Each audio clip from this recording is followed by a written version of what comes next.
There's a gas station in Nevada that doesn't appear twice. I don't mean that as metaphor. I don't mean it closed down or burned or slid into a sinkhole between my visits. I mean you can pull off the highway at mile marker whatever, fill your tank, buy a bottle of water from the cooler, and leave. And if you realize 15 minutes later that you left your sunglasses on the counter and turn around to get them, the gas station will not be there. The highway will be there. The sand on both sides will be there. Even the tire tracks and the gravel shoulder might still be there. But the building will be gone, and the ground will look like it hasn't been touched since the Pleistocene. I know this because my friend Danny and I stopped at one in March of 2024. And because what we did about it after has put us somewhere we can't come back from. I should back up.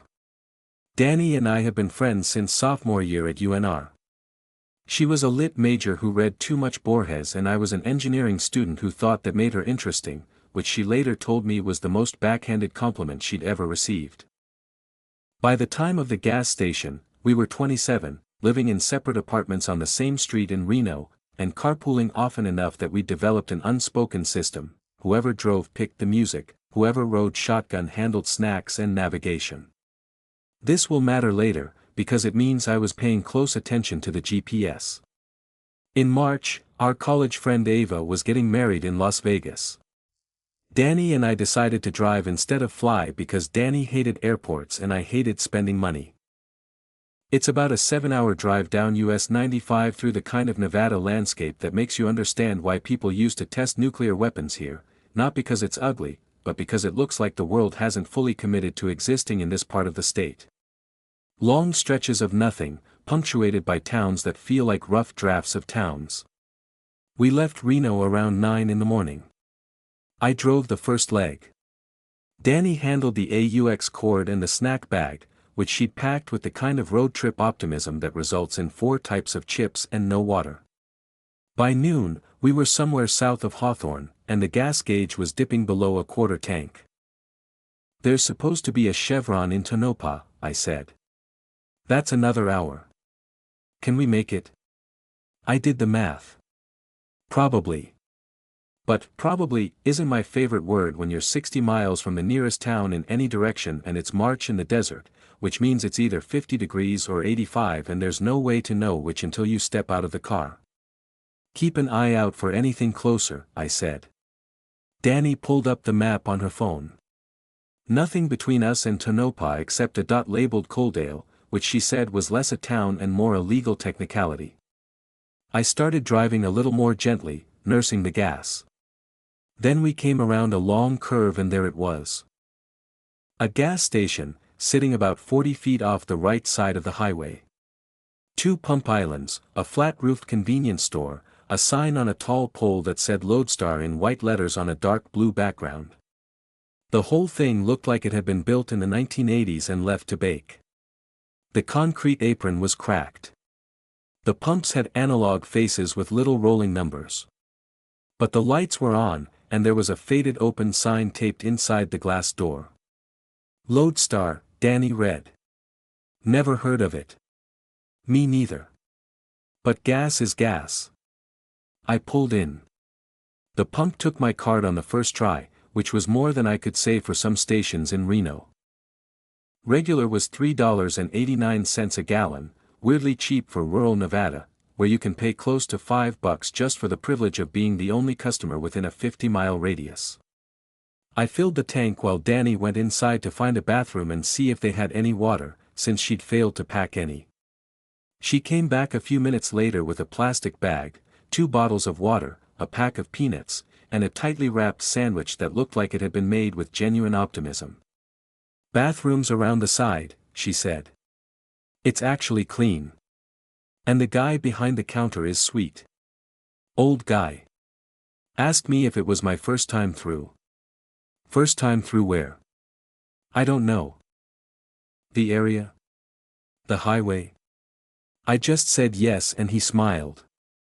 I didn't think much of it. Old guys at gas stations in the middle of Nevada are allowed to be a little odd. I went inside to use the bathroom myself. The store was small, maybe 20 feet by 30, stocked the way you'd expect, chips, candy, motor oil, a cooler of drinks along the back wall.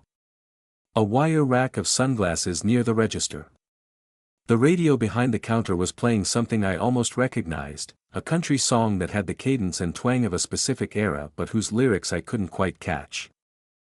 Behind the register was a man who looked about 65, thin and sun-dried, with reading glasses hanging from a cord around his neck and a blue work shirt with a name tag that said Ray. "Afternoon," he said. "Hey. Just the gas out there. And my friend already grabbed some stuff." "Sure did. Sandwich and all." He smiled. It was a warm smile, the kind that had been used 10,000 times and hadn't worn out yet. "First time through?" "Yeah. Heading to Vegas." "That's a good drive." He paused. "You'll want to keep south on 95 through Tonopah. Don't take the 6 unless you want to add 2 hours." "Yeah, that's the plan." "Good." He nodded, and then he said something I didn't fully register until later. "Well. Hope you end up where you're headed." I used the bathroom, which was indeed surprisingly clean, and came back out. Danny was leaning against the car, squinting at the sky. I got in, started the engine, pulled back onto 95. That was the gas station. I'm telling you about it in this much detail because I need you to understand how normal it was. No flickering lights. No bloodstains. No cryptic warning scrawled on the bathroom mirror. Just a slightly dated gas station with an old man behind the counter who said friendly things that could be read as ominous if you were in the right frame of mind. We weren't. We were going to a wedding. We got about 20 minutes south before Danny said, "Shit." "What?" "My sunglasses. I left them on the counter." They were a good pair, Ray-Bans she'd gotten as a graduation present. Worth going back for. I checked the mirror, checked the gas, checked the time. We had margin. I pulled a U-turn on the empty highway and drove back north. We should have reached the station in 15, maybe 18 minutes. I watched the odometer. I watched the mile markers. We drove 20 minutes, then 25, then 30. The curve where I'd first seen the station came and went. There was nothing there. Not nothing as in, closed, not nothing as in, I missed it. Nothing as in flat, unbroken desert from the road to the mountains. No concrete pad. No pump islands. No sign pole. No tire marks in the gravel where I'd pulled in. The shoulder of the highway was smooth, undisturbed, sprouting a few scrubby weeds. I drove another 10 miles north to make sure I hadn't misjudged the distance, then turned around and drove the stretch again slowly. Danny had the window down, scanning the roadside. "Nothing." "Did we pass it?" she said. "We can't have." I was watching the mile markers. It was right after that curve.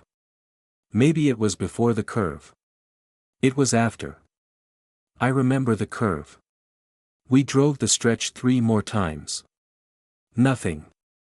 Eventually I pulled onto the shoulder and put the car in park and we sat there in the ticking silence of the cooling engine, staring at desert that looked like it had never been touched.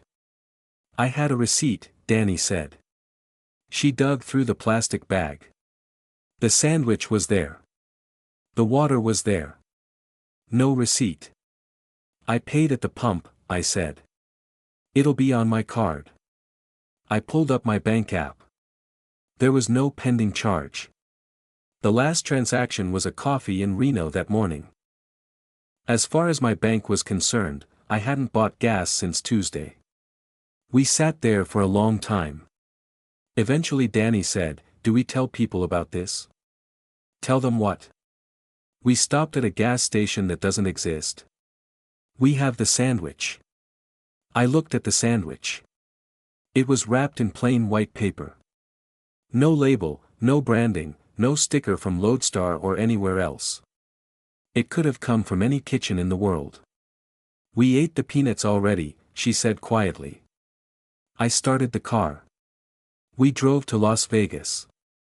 We didn't talk about it for the rest of the drive, not because we were scared but because we genuinely didn't know what to say. What do you say when a building stops existing? You don't have a framework for it. You just drive, and after a while the landscape changes and the city appears and you put on wedding clothes and pretend you didn't spend the last 3 hours quietly coming apart at a seam you didn't know you had. At the reception, we told the story. You do that at weddings, you run out of things to say and start reaching for anything interesting, and a disappearing gas station qualifies. We told it like it was funny, like it was a, "you won't believe what happened to us" bit. Most people laughed. A few tried to explain it, maybe it was a pop-up station, maybe it was a movie set, maybe we were more tired than we thought. But Ava's cousin's boyfriend, a guy named Kieran who looked like he sold insurance and probably didn't laugh. He waited until the table noise rose high enough to cover him, leaned over, and said, "My sister had something like that happen on I-80. Near Lovelock. A gas station she stopped at on her way to a job interview in Elko. She didn't even try to go back, she just mentioned it later and I looked it up. No gas station at that location. No record of a gas station ever being at that location. The county assessor's database has nothing." "What did it look like?" I asked. She said it was nice. Newer. Like it had been built recently. And the attendant was friendly. She said he asked her if it was her first time coming through. I felt something then, not fear, exactly, but the particular discomfort of a pattern forming where you didn't expect one. I asked Kieran if his sister remembered the name of the station. She wasn't sure. She thought it started with an L. Back in Reno, I started looking. Not because I believed there was something to find, but because I'm an engineer, and when something doesn't make sense, I need to at least locate the precise point at which sense breaks down. I started with Google Maps. Satellite view of the stretch of 95 where we'd stopped. Nothing. Street view hadn't been updated since 2021, but the older images showed the same empty shoulder. I searched Lodestar Gas Station Nevada. Nothing, no brand, no franchise, no LLC registered under that name with the Secretary of State. Then I found the forums. There's a subreddit called r/Weird Nevada that mostly deals with the usual stuff: ghost towns, alien sightings, people who think Area 51 is a front for a time travel program. But buried in its history, going back years, were posts about gas stations. Not haunted gas stations. Not abandoned ones. Gas stations that were there and then weren't. The posts were scattered and low engagement, most of them sitting at single-digit upvotes, the kind of thing that scrolls past unless you're looking for it. But they were consistent. Stopped at a station off 93 near Alamo. Went back the next day, couldn't find it. Anyone know it? Has anyone been to a gas station near Carlin on I-80 with a blue sign? Trying to find it again, it had the cheapest gas I've seen in years. This is going to sound crazy, but I stopped at a gas station in the middle of nowhere between Ely and Eureka and I'm certain it doesn't exist. I read every post I could find. 43 of them, spanning 6 years. Different locations, different descriptions, different people. But 3 details recurred with a frequency that made my engineering brain itch. The attendant was always alone, the attendant was always described as friendly, and in 9 of the 43 posts, the person mentioned being asked if it was their first time through. I showed Danny. She read every post in one sitting, cross-legged on her apartment floor with her laptop balanced on a stack of books. When she finished, she looked up at me and said, "I'm going to find another one." "That's not how it works," I said. "The whole point is that they don't appear twice. They don't appear twice in the same place. These are all different locations. Maybe it's the same station. Maybe it moves." Danny. I'm not saying I believe in a magic gas station. I'm saying that 43 people described the same experience in different locations and I want to know what's at the other end of that pattern. I told her it was probably a shared delusion, a cognitive thing, the way people see faces in electrical outlets. She told me engineers were constitutionally incapable of wonder. We argued about it for 20 minutes and then ordered Thai food and let it go, the way we let most of our arguments go, not resolved, just exhausted. But she started driving. Every Saturday, she'd pick a Nevada highway and just drive. US 50, the loneliest road. I-80 from Reno to the Utah border. Highway 93 down through the eastern part of the state. She wasn't reckless about it, she brought water, charged her phone, told me her route. But she was methodical in a way that made me nervous, like someone cataloging specimens.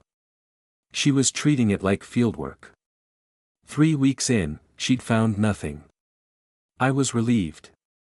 I figured the obsession would burn out the way her other obsessions did, the sourdough phase, the rock climbing phase, the 2 months she spent trying to learn Serbian. This would join the pile and we'd laugh about it later. Then she called me at 2 in the morning on a Wednesday. Cole, I found one.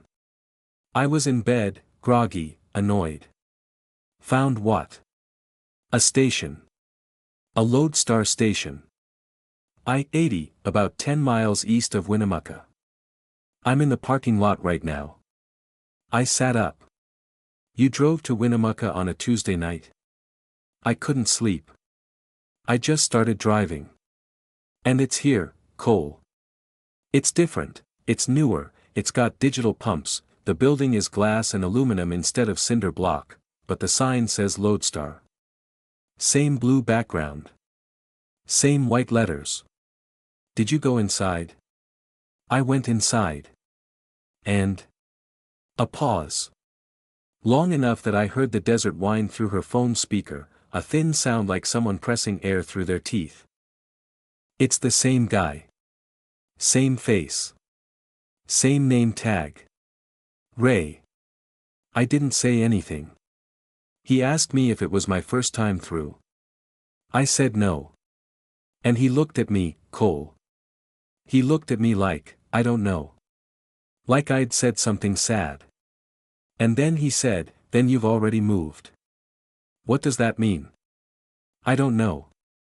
I asked him and he just shook his head and went back to the register. But the way he said it, Cole. Like it was a fact. Like he was telling me the weather. How long have you been there? 10 minutes, maybe. I bought a coffee. I've been standing in the parking lot trying to decide if I should call you or if you'd think I was losing it. Come home. I'm coming. I just needed you to know I'm not making this up. She drove back. She got to Reno around 5:30 in the morning, and I met her at her apartment with coffee that I'd made too strong because my hands weren't cooperating. She seemed fine. Physically fine. Alert, not confused, not shaken the way you'd expect someone to be if they'd just had a genuine encounter with the impossible. She was energized. She kept talking about the details, the layout of the store, the products on the shelves, the particular way Ray's reading glasses caught the fluorescent light. But something was off about her, and it took me 2 days to figure out what it was. It wasn't behavioral. It wasn't personality. It was spatial. I don't know how else to describe it. When she stood next to me, the distance between us felt wrong, like she was a half-inch further away than she should have been. When she handed me a coffee, the mug arrived in my hand a fraction of a second later than my brain expected. It was the kind of thing I noticed subconsciously and only identified consciously when I sat down and forced myself to articulate what was bothering me. There was one other thing. She said she'd been inside the station for about 10 minutes. Her phone's battery had dropped by 31% during that window. She'd left Reno with a full charge at 11 p.m. By the time she'd driven to Winnemucca and found the station around 1:30, she should have been at maybe 80%. She was at 42 when she called me. Even accounting for the drive and the screen time, the math didn't work. She'd lost about 3 hours of battery life that she couldn't account for. I asked her about it. She shrugged. Maybe the cold drained it. Desert gets cold at night. Danny, your phone doesn't lose 30% from ambient temperature. Then maybe I'm wrong about how long I was inside. Does it matter? It mattered. I didn't know why yet, but it mattered. 2 weeks later, I made contact with Desert Anchor. Desert Anchor was the most prolific poster about Nevada gas stations on the entire internet. Not just on Reddit, they'd posted on conspiracy forums, travel boards, Quora, even a few academic discussion sites where their contributions had been politely dismissed as creative fiction. Their real name, I would learn later, was Gerald Ott. He was 54, a former land surveyor who'd worked for the Bureau of Land Management for 20 years before retiring to a small house outside Fallon with a bad internet connection and a filing cabinet that would change the way I understood the ground I was standing on. I emailed him through a contact form on his personal website, which looked like it had been built in 2004 and never updated. He responded within an hour. We talked on the phone that night. "Let me guess," he said, before I'd explained anything. "You stopped at a gas station you can't find again, and now you want to know if you're losing your mind." Something like that. "You're not losing your mind. But you might have lost something else and not noticed yet. Give me the details." I told him everything: our stop, the missing station, Danny's second visit, the time discrepancy, the spatial wrongness I couldn't articulate. He listened without interrupting, which I later learned was unusual for him. When I finished, he exhaled slowly and said, "Your friend went back. That's not ideal." "Why?" "Because everyone says the station doesn't appear twice to the same person. And everyone gets that almost right but completely wrong. It doesn't appear twice to the same person because after the first visit, you're not the same person." I waited for him to explain. He did. "I've been to the station 7 times, he said. 7 different locations across the state, 7 different versions of the building, same attendant. Ray.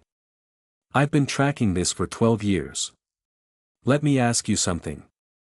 After your visit, not at the station, after, in your regular life, did anything seem different?" I thought about it. "No. Look harder. Something small. Something you'd normally chalk up to a bad memory." I was quiet for a while. Then I said, "There's a Thai restaurant near my apartment. Danny and I order from there all the time. After the trip, I called to order our usual, and the woman who answered said they didn't have Penang curry on the menu. They've always had Penang curry. I've been ordering it for 2 years. But I pulled up their website and she was right. It wasn't there. I just figured they'd changed the menu." "They didn't change the menu," Gerald said. "You changed the restaurant." He told me his theory. I want to be clear, at the time, I thought he was wrong. Not crazy. Gerald didn't sound crazy, he sounded exhausted the way people sound when they've been carrying something heavy for too long, but wrong, the way smart people can be wrong when they build an elaborate system out of pattern matching and coincidence. I was humoring him. I told myself I was humoring him. His theory was this: the gas station doesn't move. We do. The station exists at a fixed point, anchored in a way that most structures aren't. But that fixed point exists across what Gerald called layers, adjacent versions of reality that differ in small, largely inconsequential ways. A Thai restaurant has Penang curry in one layer and green curry in the next. A town has a population of 4,000 in one layer and 4,012 in another. The differences are so small you'd never notice unless you were looking. You'd never look unless you had a reason. When you stop at the station, you shift one layer over. The station stays put, but since each layer's geography is subtly different, the station's fixed location corresponds to a different point along the highway. That's why it doesn't appear twice. It's still there, exactly where it's always been, but you're now in a layer where that point is 50 miles east or 200 miles north. You've moved. It hasn't. Think of it like floors in a building, Gerald said.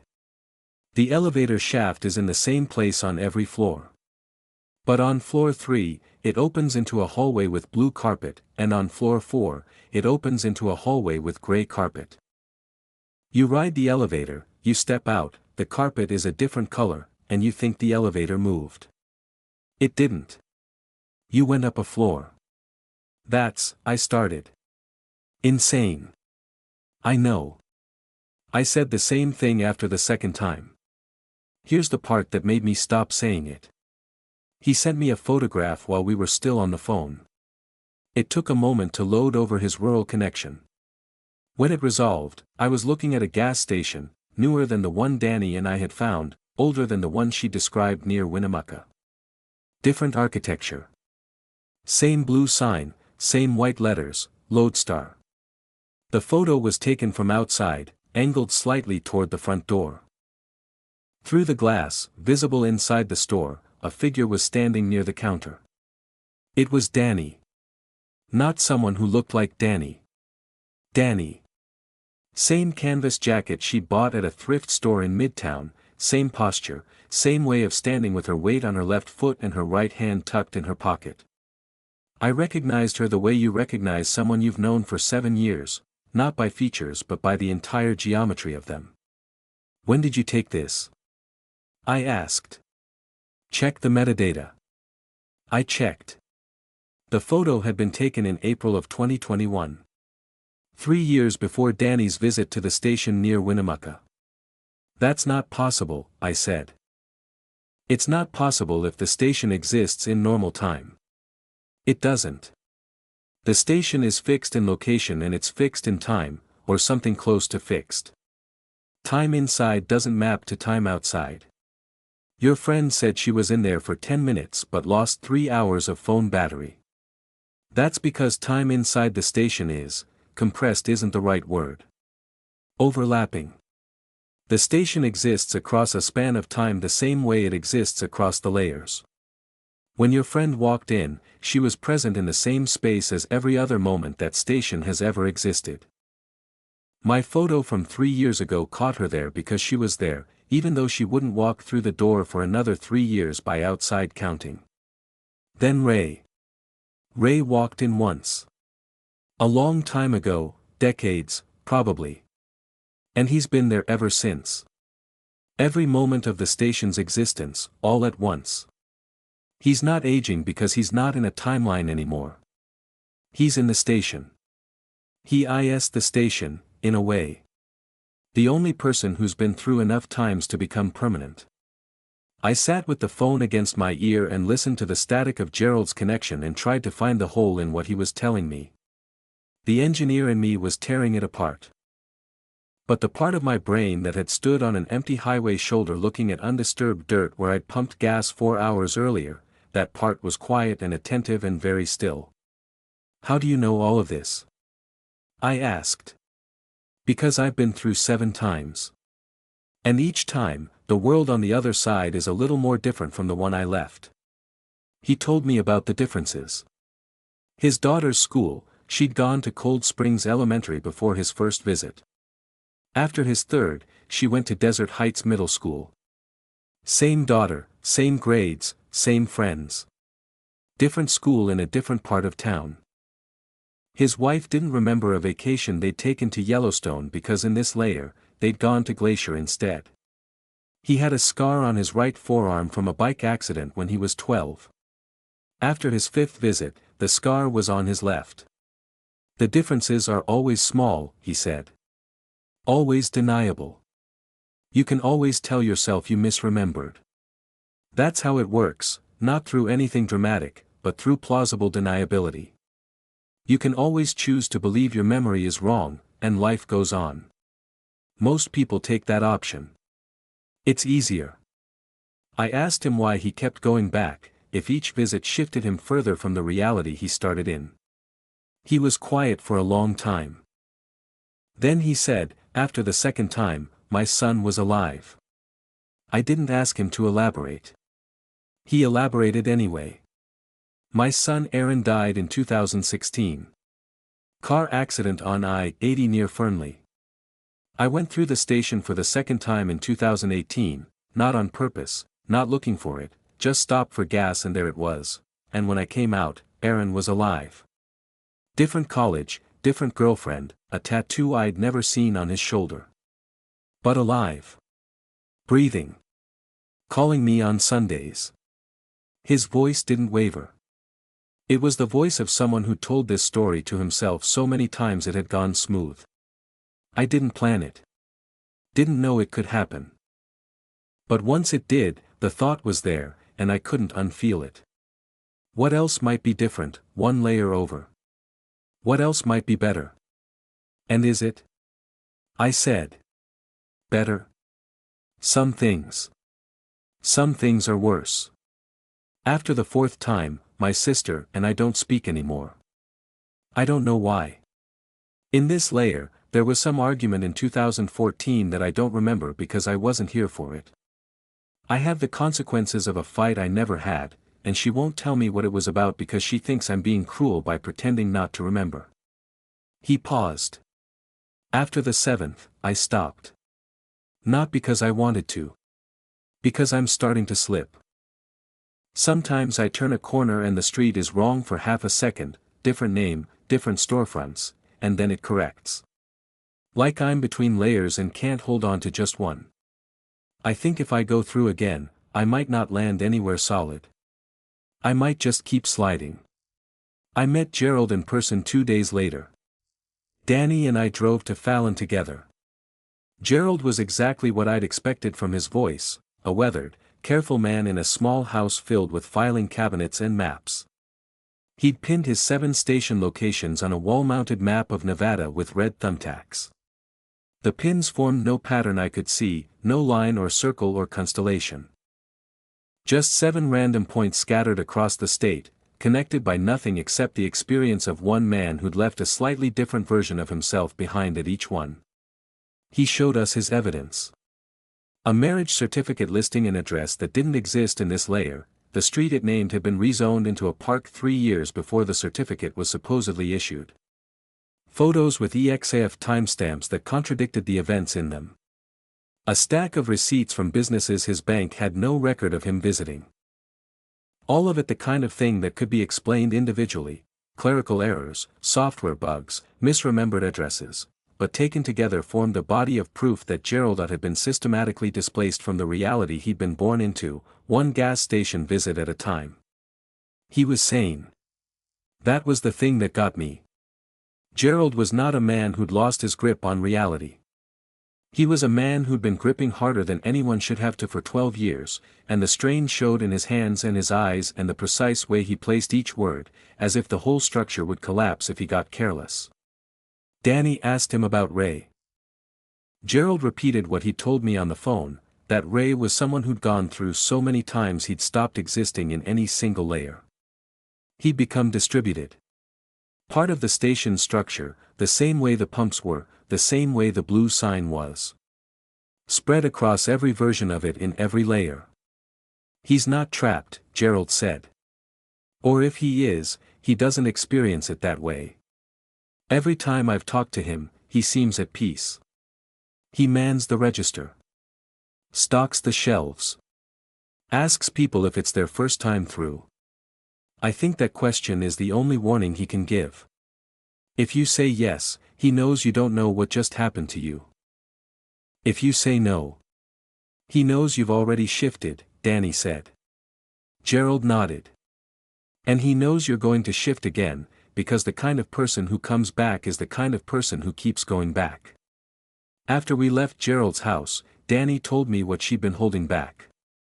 During her second visit, the one outside Winnemucca, she hadn't just bought a coffee and stood in the parking lot. She'd talked to Ray. Really talked, for what felt like an hour but was probably much longer, given the time distortion. Ray had spoken to her in a way that Gerald hadn't described, openly, specifically, with the clarity of someone who'd spent a very long time watching people walk in and out of a wound in the world and had stopped being cautious about what he said to them. Ray told her the station wasn't designed. It wasn't built by anyone or anything. It was a callus. Somewhere in the Nevada desert, the barrier between adjacent layers of reality had always been thinner than average, maybe geological, maybe something about the mineral content of the bedrock, maybe just a wrinkle in the fabric that had always been there. Decades of highway vibration, heavy trucks, low seismic hum from the basin and range faults, all of it had worn the thin spot into a hole. And the station had grown over the hole the way scar tissue grows over a cut. Not placed. Not planned. Emergent. The universe's immune response to its own structural damage. The station was a controlled crossing. Without it, people and objects would slip between layers randomly, walking through a doorway and ending up in a house where the furniture was rearranged and nobody recognized them, driving down a familiar road and arriving in a town with the wrong name. The station gave the slippage a structure. A location. A threshold you had to choose to cross. It was a bandage, not a weapon. But every crossing widened the hole a little. Each person who walked through wore the edges a fraction thinner. And people like Gerald, who went back again and again, were wearing it faster than it could heal. He told me something else, Danny said. We were driving back through the desert toward Reno, and the sun was low and red and the shadows of the mountains were crawling across the valley floor like slow water. He said the more times you go through, the more you can feel the layers. You can't choose exactly where you land, but you can lean. Like steering in a current. You get a sense for the differences before you arrive. Is that why you want to go back? I said. She didn't answer right away. She was looking out the window at the desert doing its evening thing, turning gold and purple and making you feel small in a way that was either beautiful or terrifying depending on what you were carrying. During my second visit, she said, I was inside for a long time. Time was doing the thing Gerald described, overlapping, like every moment the station has ever existed was happening at once, but softly, like background noise you can almost tune out. And through the window, for a few seconds, I saw something. Not the parking lot I'd driven into. A different version of it. Different time of day. And across the lot, there was a strip mall. A bookstore. A bookstore. A small one. And in the window, there was a display. And on the display, there was a book with my name on it. She said it flatly, like she was reporting the result of a blood test. Danny had been writing a novel for 6 years. She'd started it in college, abandoned it twice, restarted it from scratch once, and was currently about 160 pages into a draft she described as almost there, in the same voice she'd been using to say, almost there, for 3 years. It was the thing she cared about most and the thing that caused her the most consistent pain, because she genuinely believed she'd never finish it. I'd read parts. It was good, genuinely good, the kind of writing that made you forget you were reading. She just couldn't find the end. In some layer, she said, I finished it. A version of me with different experiences and probably different ideas about the third act sat down and got to the last page and it was published and it was real. I saw it, Cole. My name on the spine. Danny, you can't cross into another reality because you saw a book in a window. Why not? Because you'd be leaving everything in this one. Your apartment. Your job. Your life. My life is in every layer. Just different versions of it. Then stay in this version. Finish the book here. I've been trying for 6 years. Try for 7. She looked at me. You could come with me. I didn't say anything. She didn't push. We drove the rest of the way to Reno in the kind of silence that isn't empty but full of things neither person wants to be the first to say aloud. I thought about it for 9 days. I counted, because each day I woke up and told myself today was the day I'd tell Danny it was a bad idea, and each night I went to bed not having said it, and the days accumulated like evidence against me. I told myself the rational things. We had no guarantee of ending up in any particular layer. Danny was chasing a projection, a book she'd seen for 2 seconds through a time-smeared window. Gerald's story was a cautionary tale, not an instruction manual. He'd gotten his son back but lost his sister, and each visit left him less anchored than the one before. The smart move was obvious: stay put, accept the Panang Curry situation, let the gas station become an anecdote we told at parties. But I kept coming back to the Panang Curry. I'd already shifted once. The reality I was living in right now, this apartment, this street, this version of the Thai restaurant, wasn't my original one. I'd been displaced on my first visit without choosing it, without even knowing it. The me who was born and grew up and went to college and met Danny, that me belonged to a layer where the Thai place had Penang curry and the sky above Reno looked the same but wasn't, and I could never get back to it because I didn't even know what else was different. So what was I protecting? Elise? A version of my life that was already one iteration removed from the version I'd built. I wasn't guarding my home. I was guarding a copy I'd ended up in by accident because I needed cheap gas south of Hawthorne. The idea that this particular copy deserved my loyalty, that it was more mine than the one next door, or the one after that, started to feel like an assumption I'd been too comfortable to examine. And Danny was going regardless. I knew her.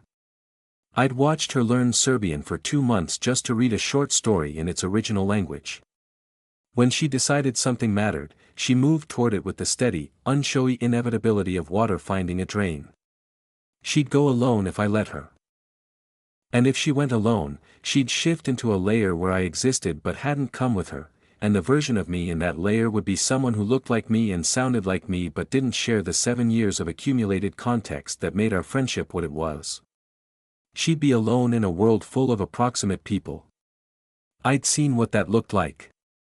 It looked like Gerald and Fallon, loving a son who didn't remember dying and missing a sister who didn't remember what she was angry about, navigating a life built from the wreckage of 7 different versions of itself. I called her on a Thursday night. If we do this, I said, we do it together. Cole. I mean it. Same car, same station, same crossing. Whatever layer we land in, we land with someone who remembers what we left. She was quiet for a moment, and when she spoke, her voice had that specific quality it got when she was trying not to let something matter too much. Okay. We found the station on a Saturday, on a stretch of highway south of Tonopah that I was certain I'd driven a dozen times without seeing anything. But there it was, 2 pump islands, a flat-roofed building, Lodestar on a blue sign. This version looked nothing like either of the ones we'd seen before. It had a mid-century aesthetic, big plate glass windows, a metal awning over the pumps, a neon trim along the roofline that buzzed faintly in the afternoon air. The whole thing looked like it had been designed for a 1962 postcard and then left in the sun for 60 years. We pulled in. The bell above the door rang twice when we walked inside, though it was a single bell and should have rung once. Ray was behind the counter. Same face. Same reading glasses on a cord.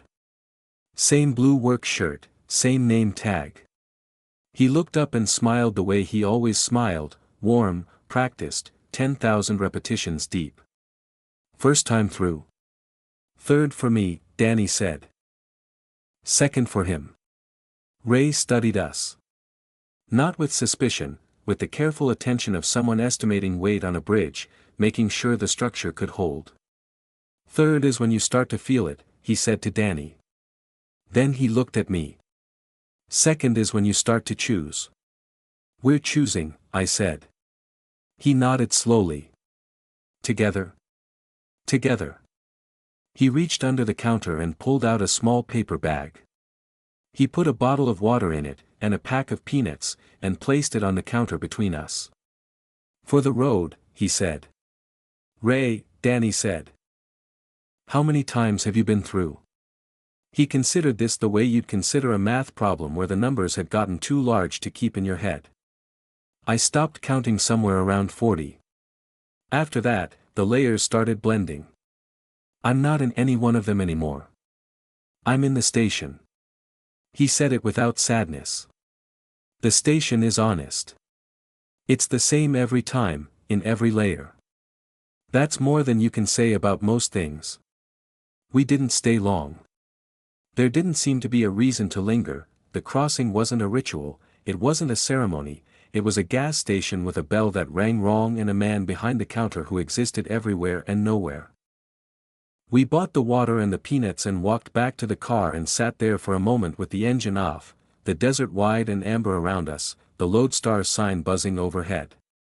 "Ready?" Danny said. "No. Me neither." "Good." I started the car. We pulled out of the lot and back onto the highway heading south, and for a while nothing seemed different. The road was the road. The mountains were the mountains. The march light was the same thin, hard, high desert light it had always been. But about 40 minutes out, I noticed the mile markers were green. Nevada uses white mile markers with black numbers. These were green with white numbers. I didn't say anything. I watched. A few miles later, we passed a sign for a town called Dry Wells. I'd driven this stretch of highway at least a dozen times. There was no town called Dry Wells. Danny saw it too. She pulled up maps on her phone. Dry Wells was there, population 340, established 1904. The internet in this layer had never heard of a world without dry wells. It had always been there. We just hadn't been in the version of there that included it. We got to Reno around 7 in the evening. The city looked right. Our street looked right. Danny's building looked right. My building looked right. I parked in my usual spot, which was open, which it usually wasn't, and we went to my apartment first because it was closer and because I think we both needed to see what different looked like when it was personal. The key worked. The door opened. My apartment was my apartment, same layout, same furniture, same view of the street through the kitchen window. I stood in the doorway and let my eyes move over every surface, looking for it. The dishes in the sink were in different positions. That could have been me forgetting. The books on the shelf were in a slightly different order. I'd never been precise about that. The coffee mug on the counter was green. My coffee mug is blue. It has been blue since I bought it at a campus bookstore in my junior year. It's the mug I drink from every morning, and it is blue, and I am certain of this the way I am certain of my own name. The mug on the counter was green. Same shape. Same size. Same chip on the handle where I'd knocked it against the faucet during a late-night dishwashing session 3 years ago. But green. The particular matte green of Army surplus equipment. I picked it up. Held it. Put it down. "Danny," I said. She was in the doorway of the living room, looking at a framed photo on the wall. It was a picture of the two of us. In my memory, we'd taken it at a concert downtown, The War on Drugs at the Cargo, Standing Room, December 2022. In the photo, we were at an outdoor festival I'd never seen, wearing jackets I didn't own, squinting into a sun that was at a different angle than the one I remembered. "Yeah," she said quietly. We moved. We went to her apartment next. Same key, same door. Her bookshelves had shifted, not dramatically, but there were spines she didn't recognize and gaps where she expected to see titles she knew. On her desk, next to the closed laptop, there was a notebook she'd never seen before. She opened it. It was her handwriting. She was sure about that immediately, the same leftward slant, the same way of crossing T's high on the stem, the same habit of circling words she planned to change later. But the words were the novel. Pages and pages of it. A version of the novel she hadn't written, drafted by a version of her that had lived in this layer and made different choices about the characters and the structure and the ending. She was further along here. Much further.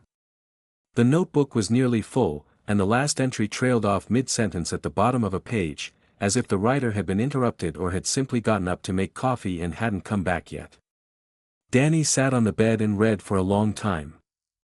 I went back to my apartment and gave her the space, because I understood what she was holding, not just a manuscript, but proof that another version of herself had done the thing she was most afraid she couldn't do, and had been doing it right here, in an apartment that now belonged to her, with handwriting she couldn't tell from her own. I checked my phone. One missed call, from my own number. A voicemail. I stared at the notification for what felt like a very long time. Then I pressed play. My own voice came through the speaker. Not a recording I'd made, a call from someone speaking in real time into a real phone, confused, and underneath the confusion, the first thin edge of fear. Danny, if this is you, this isn't. Look, I don't know what's happening. I came home and your stuff is different. Your books are wrong. There are books I've never seen and the ones from the shelf by the window are gone.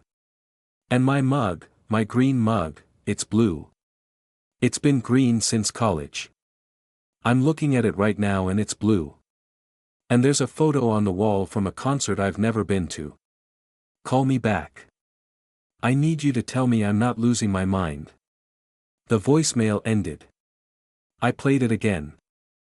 I sat on the couch that was almost but not exactly the couch I'd bought at a furniture store on South Virginia Street in 2022, or maybe I hadn't bought it, maybe the other me had bought it, the me whose green mug was now sitting on my counter and whose voicemail was sitting on my phone, and I listened to my own voice asking Danny to call him back. When Danny came over an hour later, I played it for her without saying anything first. She stood in the kitchen and listened to it twice. Her face did something complicated, a kind of involuntary reckoning. That's the version of you from this layer, she said. Yeah. He came home and found our stuff. Your blue mug instead of his green one. The photo from the concert. All the small differences. Yeah. He got shifted out. When we shifted in, he went somewhere else. He's in a different layer now, without the station, without knowing what happened. I nodded. He thinks he's going crazy, she said. Wouldn't you? She sat down next to me. We listened to the voicemail a third time. My voice, thin with confusion, asking someone named Danny to explain why his mug was the wrong color. Should we feel bad? She said. I thought about Gerald's son, alive in one layer and dead in another. About his sister, close in one reality and unreachable in the next. About Ray, who'd crossed so many times he'd become a fixed point, the only stable thing in a world of shifting floors. About the Penang curry that existed in my first reality and didn't exist in my second one and might or might not exist in this one because I hadn't checked yet. I don't know, I said. That was 4 months ago. We've been in this layer since then. The differences are manageable. The Thai restaurant has Penang curry here, which I choose to see as a sign even though I know it isn't. Danny has been reading the notebook, absorbing the other version of herself's work, learning from its choices, continuing where it left off. She thinks she'll finish the book by winter. She seems more solid than she has in years, like whatever was restless in her has found traction, and I can't tell if that's because of the notebook or because of the crossing itself or because she's just finally in a version of her life that fits. There are adjustments. My mother's birthday is a day earlier in this layer, July 11th instead of the 12th, which I discovered the hard way when I called to wish her a happy birthday and she said thank you but you already called yesterday. A friend of mine has a dog I've never met, a cheerful mutt named Biscuit who apparently I've known for 2 years and who greeted me at the door with the unmistakable enthusiasm of a dog who considers you part of its inner circle. There's a building on 4th Street that my brain insists should be a bookstore and is actually a laundromat, and every time I walk past it my perception stutters for a half second before accepting the correction. I kept the voicemail. I listen to it sometimes, late at night, when this reality has started to feel so much like home that I almost forget it isn't mine. I play it and I hear my own voice, confused, scared, standing in an apartment full of wrong details, and I remember that someone is out there, in some other layer, living in a world that doesn't fit him. He's probably told himself he misremembered the mug. He's probably told himself the photo was always from that festival and he just forgot. He's probably ordered from the Thai restaurant and found that something on the menu has changed and shrugged and ordered something else. That's what most people do. Gerald said it, the differences are always deniable. You can always choose to believe your memory is wrong, and life goes on. But sometimes, driving through Nevada, I see a gas station in my peripheral vision, a blue sign, a flat roof, a shimmer of fluorescent light, and when I turn my head, there's nothing there. Just highway. Just desert. Just the long, indifferent emptiness of a state that looks like the world hasn't finished deciding whether to exist here. I don't stop. Not because I'm afraid of where it would take me, but because I'm afraid of finding out this is the only layer where Danny finishes the book and Biscuit knows my name and the Panang curry is on the menu. I'm afraid that one layer over, the things I've started to love about this borrowed life will be slightly different in exactly the ways that matter, and I'll have to start adjusting all over again, and one more version of me will wake up in an apartment full of wrong details and leave a voicemail that nobody will answer. The station doesn't appear twice. But you won't be the same person who needs it to. If you've ever stopped at a gas station in Nevada that you couldn't find on the way back, if you've ever noticed that a restaurant changed its menu, or a friend mentioned a memory you don't share, or a mug on your counter is a color you don't remember choosing, you might not be where you started. You might be one layer over, standing in a life that's almost yours but isn't, and the only person who'd notice the difference is the version of you that you replaced. He's out there. Probably telling himself he's fine. Probably adjusting. That's what we do. We adjust. We let the small wrong things become the new right things, and we forget there was ever a difference, and we go on. That's not a horror story. That's Tuesday. But if you find yourself on a Nevada highway and a gas station appears that you've never seen before, a brand you don't recognize, an attendant who smiles like he's been waiting, pay attention to the question he asks you. And when you leave, don't go back for what you forgot. Some things cost more than a pair of sunglasses.